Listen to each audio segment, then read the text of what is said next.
Luke chapter 10 tells the story of a man who went down to Jericho and he was badly beaten and robbed and left on the road, half dead.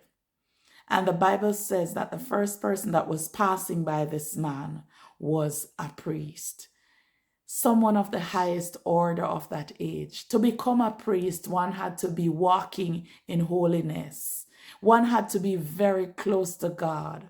The priest was the person who made the intercession for people to God. He was the one that presented the sacrifices to God on behalf of the people. The priest could enter into the holiest of holies of the temple, the place where no one else could. They were chosen by God.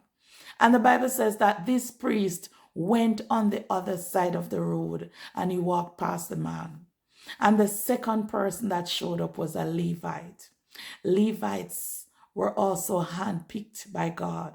They were the only ones who were allowed to touch certain items in the temple that were consecrated unto God.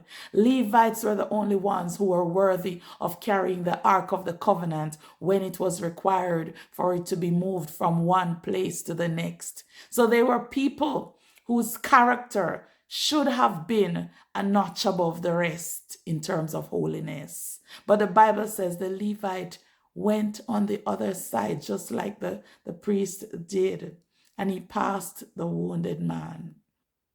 Now a Samaritan, the Bible says, came by, and surprisingly, the Samaritan did not pass. The Samaritan was the last person that anyone would expect to help that man. He bandaged his wounds. He picked him up and put him on his donkey, and he took him to an inn. He took care of him, and he left money for them to take care of the man.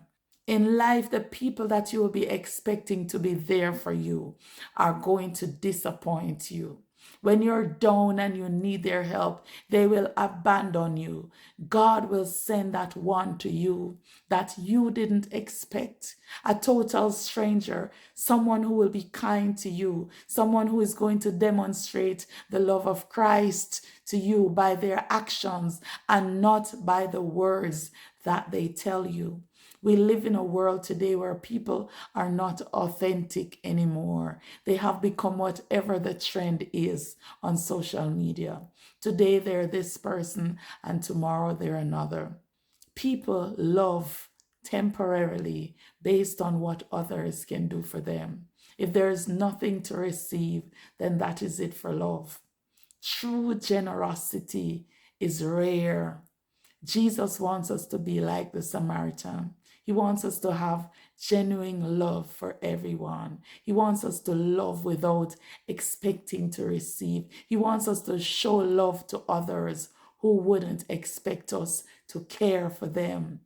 This is what pure godly love is. And without this kind of purity, whether you're a priest, a Levite, a pastor, a prophet, or whatever you want to call yourself, there is no chance of seeing God without having genuine love. I'm Pastor Marion, and I'll see you next time.